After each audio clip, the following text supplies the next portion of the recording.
औज़ुबिल्लाहिमिनश्शैतानिर्रजीम बिस्मिल्लाहिर्रहमानिर्रहीम रब्बिश्रह ली सदरी व यस्सिर ली अमरी वहलुल उक़दतम मिन लिसानी यफ़क़हू क़ौली। आज हम ऑटोमोटिव इलेक्ट्रिकल सिस्टम्स फंडामेंटल्स के अंदर सबसे पहला सिस्टम जो कि इलेक्ट्रिकल बैटरीज का सिस्टम है उसके ऊपर बात करने जा रहे हैं और ये इस सिलसिले की पहली एपिसोड है। तो सबसे पहले हम इलेक्ट्रिकल बैटरीज का एक तारुफ कर लेते हैं, जिसमें हम जानते हैं कि मॉडर्न गाड़ियों में इलेक्ट्रिकल पावर पे इन्हिसार बहुत बढ़ता चला जा रहा है। इलेक्ट्रिकल पावर ना सिर्फ इंजन मैनेजमेंट या इंजन कंट्रोल सिस्टम बल्कि इसके अंदर मौजूद एमिशंस कंट्रोल और इसके अलावा बहुत सारे दूसरे सिस्टम जिनमें इलेक्ट्रॉनिक पावर स्टीयरिंग भी आ रही है, ब्रेक भी आ रहा है, ऑटो स्टार्ट स्टॉप सिस्टम भी आ रहे हैं, सस्पेंशन भी आ रही है, नेविगेशन भी आ रही है और इंफोटेनमेंट वगैरह सब शामिल हैं। ये सब इलेक्ट्रिकल पावर पे इन्हिसार करते हैं। बहुत से सिस्टम्स अब मुकम्मल इलेक्ट्रिकल पावर पे इन्हिसार करते हैं। जैसे एक वक्त था जब स्टीयरिंग सिस्टम सिर्फ हाइड्रोलिक ड्रिवन था, जबकि अब मॉडर्न गाड़ियों में ये मुकम्मल इलेक्ट्रिकल हो चुका हुआ है। इसी तनाजुर में इसका इन्हिसार बैटरीज पे भी बहुत ज़्यादा बढ़ रहा है। जब इंजन रनिंग हालत में नहीं है तो स्टीयरिंग के लिए पावर एक इलेक्ट्रिकल बैटरी ने ही देनी है। अगर गौर किया जाए तो आज की गाड़ी का बहुत बड़ा हिस्सा इलेक्ट्रिकल ही है और इसी वजह से इनमें मौजूद इलेक्ट्रिकल बैटरीज बहुत ज़्यादा अहमियत की हामिल हैं। तो एक बैटरी के जो फंक्शन होते हैं उनका हम अहाता कर लेते हैं। जब इंजन और लिहाजा अल्टरनेटर भी नहीं चल रहा, जब इंजन नहीं चल रहा तो अल्टरनेटर भी नहीं चल रहा, तो गाड़ी की बैटरी ही गाड़ी में इलेक्ट्रिकल पावर सोर्स के तौर पे इस्तेमाल होती है।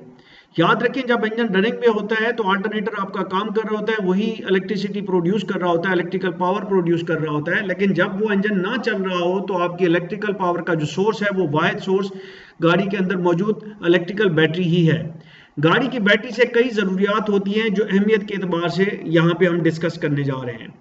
इंजन और अल्टरनेटर साकित होते हैं, यानी कि इंजन रनिंग सूरत में कंडीशन में नहीं होता और अल्टरनेटर इलेक्ट्रिक पावर नहीं प्रोड्यूस कर रहा, तो उस वक्त इलेक्ट्रिकल पावर को जखीरा करना और ज़रूरत पड़ने पर इंतहाई ठंडे टेम्परेचर में भी तेज़ी से ये पावर फराहम करने की सलाहियत रखना कि गाड़ी की स्टार्टर मोटर को चलाया जा सके।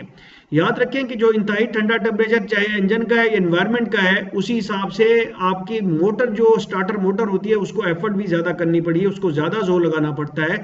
और मोटर के ज़्यादा जोर के लिए ज़रूरी है कि जो आपकी बैटरी गाड़ी के अंदर मौजूद है वो उतना जोर प्रोवाइड कर सके या उतनी इलेक्ट्रिकल पावर दे सके।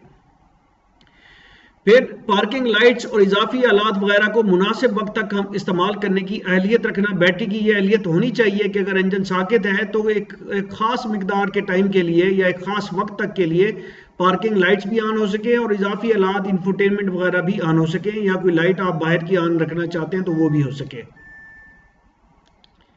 फिर इसके अलावा आज की मॉडर्न गाड़ियों में बहुत सारे जो ECUs या कंट्रोलर्स या कंप्यूटर्स आ रहे हैं गाड़ी के अंदर, उनकी मेमोरी और उनके जो थेफ्ट अलार्म सिस्टम्स होते हैं उनको भी एक मुनासिब अरसे के लिए अगर गाड़ी नहीं चल रही तो इसी बैटरी ने ही उनको फाल रखना है और उसके लिए ज़रूरी है कि बैटरी एक मुनासिब अरसे तक के लिए पावर प्रोवाइड कर सके। अब जब इंजन और अल्टरनेटर रनिंग सूरत में होते हैं तो उस वक्त अल्टरनेटर वोल्टेज में उतार चढ़ाव की सूरत में, अगर गाड़ी में अल्टरनेट के वोल्टेज में कमी या बेशी आती है, उतार चढ़ाव होता है, तो बैटरी ही एक वोल्टेज स्टेबलाइजर के तौर पे काम करती है और इलेक्ट्रॉनिक और गाड़ी में मौजूद जो इलेक्ट्रॉनिक और नाजुक आलात होते हैं उनको वोल्टेज उतार चढ़ाव से महफूज रखती है। इंजन रनिंग की सूरत में अल्टरनेटर ना सिर्फ बैटरी को चार्ज करता है बल्कि गाड़ी के तमाम सिस्टम्स को इलेक्ट्रिकल पावर भी मुहैया करता है। इसके अलावा ऑटो इंजन ऑन ऑफ और अल्टरनेटर लोड ऑन ऑफ के फंक्शन वाली गाड़ियों के केसेस में बैटरी की अहमियत और किरदार बहुत बढ़ जाता है। बहुत सारी गाड़ियां जो खासतौर पे हमारे यहाँ जो इंपोर्टेड गाड़ियां हैं उनमें ऑटो इंजन ऑन ऑफ की सहूलत होती है। इसी तरह से कुछ गाड़ियों के अंदर अल्टरनेटर का जो लोड है उसको भी ऑन ऑफ किया जाता है। इसका मकसद जो इंजन ऑन ऑफ का मकसद ये है कि जब गाड़ी किसी ब्रेक लगाई जाती है, गाड़ी को रोका जाता है फुल स्टॉप कंडीशन में, तो गाड़ी का इंजन कंप्यूटर उसको मॉनिटर कर रहा होता है और गाड़ी का इंजन ऑफ हो जाता है और जैसे एक्सीलरेटर पेडल को दोबारा आगे चलाने के लिए दबाया जाता है तो वो इंजन ऑटोमेटिकली कंप्यूटर इसको ऑन करा देता है ताकि इंजन का फ्यूल एफिशिएंसी एक तो बेहतर हो और एमिशंस में ज़्यादा से ज़्यादा कमी लाई जा सके। इसके अलावा जो अल्टरनेटर का लोड है, अल्टरनेटर पे जैसे कि हमने ऊपर बताया है कि अल्टरनेटर जब इंजन रनिंग कर रहा होता है तो अल्टरनेटर ही बेसिकली तमाम गाड़ी का जो इलेक्ट्रिकल लोड है उसको बर्दाश्त कर रहा होता है, तो जिसकी वजह से अल्टरनेटर इंजन के ऊपर लोड डाल रहा होता है। उस लोड लोड को शेड करने के लिए और फ्यूल एफिशिएंसी को बेहतर करने के लिए किया यह जाता है कि गाड़ी की कैपेसिटी इस किस्म, बैटरी की कैपेसिटी इस किस्म की होती है कि अल्टरनेटर जब वो बैटरी फुल कैपेसिटी पे होती है, फुली चार्ज होती है, तो कुछ टाइम के लिए अल्टरनेटर से जो इलेक्ट्रिकल पावर का लोड है वो रिमूव कर दिया जाता है, उसको कट कर दिया जाता है और सारे का सारा लोड वो बैटरी ही बर्दाश्त कर रही होती है इवन जब इंजन रन कर रहा होता है। तो इससे फायदा ये होता है कि आपके जो अल्टरनेटर की वजह से जो इंजन पे लोड पड़ता है वो नहीं पड़ता और आपकी फ्यूल एफिशिएंसी बेहतर हो जाती है। ये इंपोर्टेड गाड़ियों में कुछ गाड़ियों के अंदर ये फीचर अवेलेबल होता है, अक्सर गाड़ियों के अंदर ये feature alternator load on off का फीचर नहीं होता।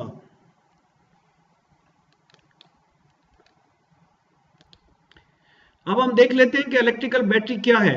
याद रखें कि इलेक्ट्रिसिटी अपनी इलेक्ट्रिकल फॉर्म में आसानी से स्टोर नहीं की जा सकती। ये जब इलेक्ट्रिसिटी को इलेक्ट्रिकल फॉर्म में किस चीज़ में हम स्टोर करें, किस तरह से करें, तो उसके लिए हमें ज़रूरी है कि एक बैटरी की ज़रूरत पड़ती है जिसके अंदर इलेक्ट्रिसिटी को आप जो है ना स्टोर कर सकते हैं। इसको किसी और फॉर्म में इसीलिए चूंकि ये आसानी से नहीं स्टोर हो सकती, तो इसको बल्कि इलेक्ट्रिसिटी की सूरत में नहीं बल्कि किसी और फॉर्म में या किसी और सूरत में स्टोर किया जाता है और ज़रूरत पड़ने पर वापस इलेक्ट्रिकल फॉर्म में कन्वर्ट किया जाता है। यानी कि बिजली को बिजली की सूरत में नहीं स्टोर कर सकते हम, तो इसीलिए इस काम के लिए जो इंजीनियर्स हैं उन्होंने एक और तरीका ईजाद किया कि बिजली को एक और सूरत में तब्दील किया जाता है और उस सूरत तब्दील की हुई सूरत को स्टोर किया जाता है। तो बैटरी इस काम के लिए एक बेहतरीन चीज़ है जो कि इलेक्ट्रिसिटी को केमिकल की सूरत में या केमिकल फॉर्म में अपने अंदर स्टोर कर लेती है। यानी कि बैटरी के अंदर जो इलेक्ट्रिसिटी है वो एक केमिकल की फॉर्म में स्टोर होती है, बिजली की फॉर्म नहीं होती, और जरूरत पड़ने पर इसको वापस इलेक्ट्रिकल फॉर्म में कन्वर्ट कर देती है। बैटरी में केमिकल रिएक्शंस बैटरी में मौजूद केमिकल्स की कंपोजिशन को तब्दील कर देते हैं, जिससे इलेक्ट्रिसिटी बैटरी में केमिकल फॉर्म में स्टोर हो जाती है और जरूरत पड़ने पर यही केमिकल्स आपस में रिएक्ट करते हैं, आपस में एक रिएक्शन करते हैं और वापस इलेक्ट्रिकल फॉर्म में तब्दील हो जाते हैं, जिससे करंट का बहाव चलता है। लेड एसिड बैटरी ऑटोमोटिव में ट्रेडिशनली ज़रूरत के हिसाब से मुख्तलिफ साइज और डिज़ाइन में इस्तेमाल होती आ रही है और आज भी इस्तेमाल होती है, और सबसे आसान पसंदीदा चॉइस यही है क्योंकि इसका जो कीमत है वो बहुत मुनासिब होती है और जो रिलायबिलिटी और जो इसका इस्तेमाल है, जो रिक्वायरमेंट पूरी करने की इसकी एफिशिएंसी है वो बेहतरीन है आज भी। तो गाड़ियों की बैटरीज को इंजन स्टार्ट करने के लिए शॉर्ट टाइम पीरियड में, बहुत थोड़े अरसे के लिए, विद इन चंद सेकंड के अंदर अंदर आपने बहुत ज़्यादा हाई करंट ड्रॉ के लिए डिज़ाइन करना होता है। तो गाड़ी की बैटरी का ये जो पैरामीटर है ये बहुत मीट करना चाहिए बैटरी को कि वो बहुत ही शॉर्ट टाइम के अंदर, चंद सेकंड के अंदर बहुत हाई करंट 600 से 700 एम्पियर का करंट जो है ना उसने बहाना होता है, और ये लेड एसिड बैटरीज बखूबी अंजाम दे सकती हैं। इसके अलावा जो इससे हट के जो बैटरीज होती हैं उनको डीप साइकिल्स बैटरीज भी कहते हैं, जो कि छोटे मगर लंबे टाइम रहने वाले लोड्स के लिए डिजाइन किया जाता है। जनरली इस तरह की बैटरीज घरों में बैकअप के लिए इस्तेमाल की जाती है कि आपने पंखे चलाने हैं काफी टाइम के लिए, लाइट जलानी है काफी टाइम के लिए, तो वहां पे डीप साइकिल बैटरीज को इस्तेमाल किया जाता है। तो ये जो डीप साइकिल बैटरीज हैं या शॉर्ट टाइम पीरियड में हाई करंट देने वाली जो बैटरीज हैं, इनके ऊपर आगे हम इंशाल्लाह चल के बहुत डिटेल में बात करने वाले हैं। इसके अलावा आजकल मुख्तलिफ लिथियम बैटरीज मार्केट में काफी ज्यादा पॉपुलर हो रही हैं। ये आजकल ऑटोमोटिव और घरों में बैकअप के लिए भी इस्तेमाल की जाने लगी हैं। इन पे भी हम कोशिश करेंगे कि इसी इलेक्ट्रिकल बैटरीज के सिस्टम के जो हम मॉड्यूल कर रहे हैं इसी के लेक्चर्स के अंदर इस लिथियम बैटरीज को भी कुछ ना कुछ कवर करें।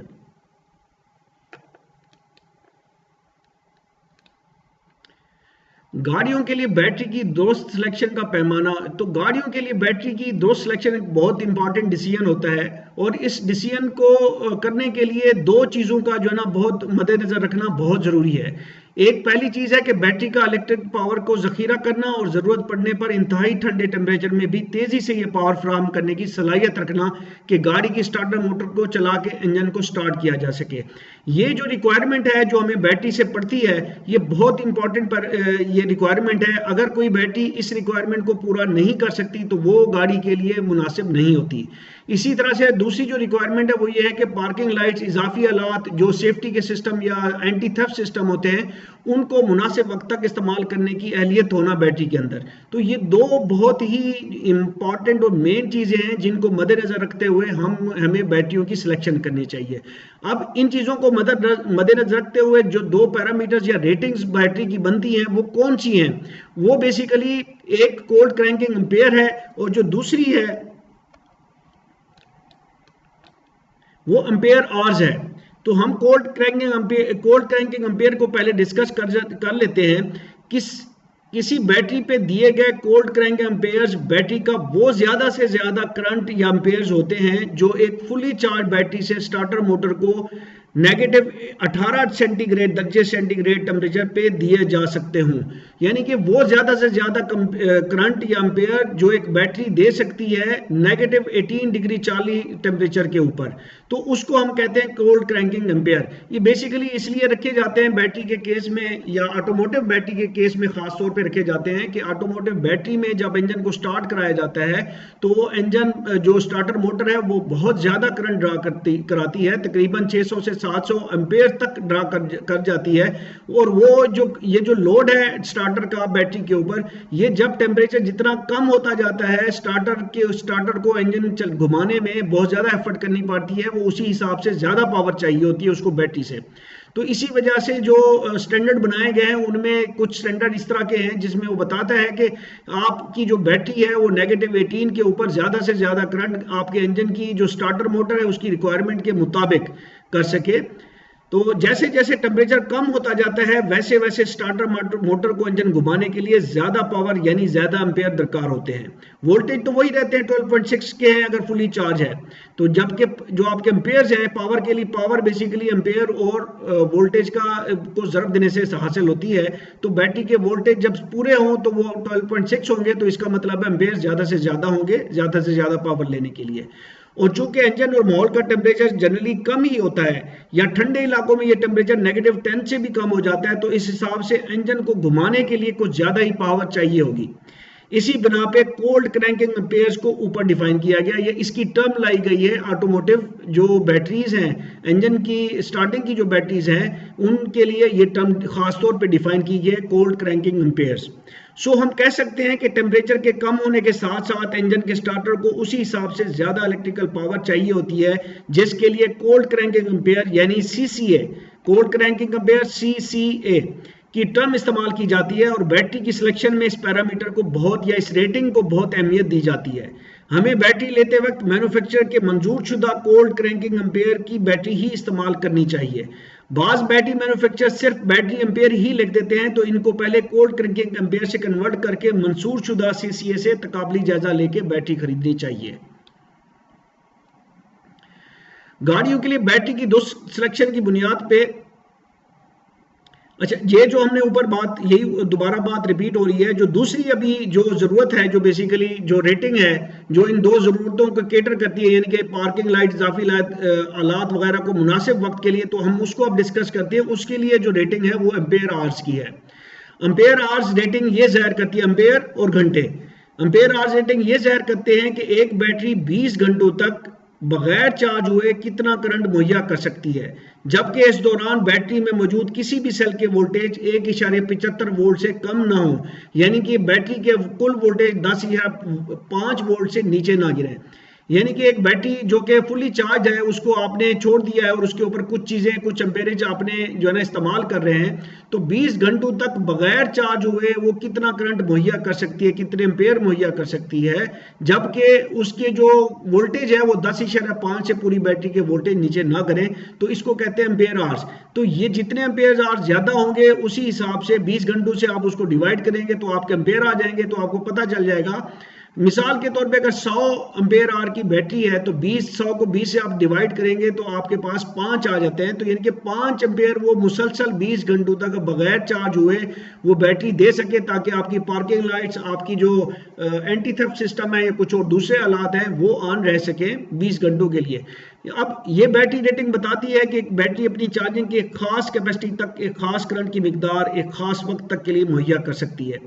ये दूसरा इंपॉर्टेंट पैरामीटर है जिसका ताल्लुक इजाफी हालात वगैरह को एक खास वक्त तक बगैर चार्ज हुए एक बैटरी चालू रख सकती है।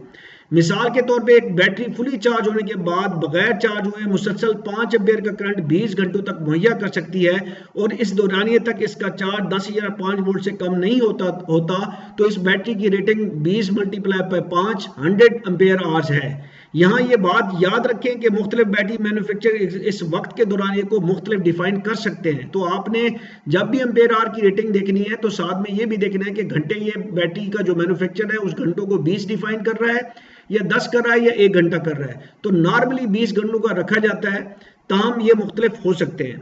सो बैटरी खरीदते वक्त इस रेटिंग को गाड़ी मैन्युफैक्चरर की सिफारिश के मुताबिक दिए गए एम्पेयर आवर्स के हिसाब से देखें।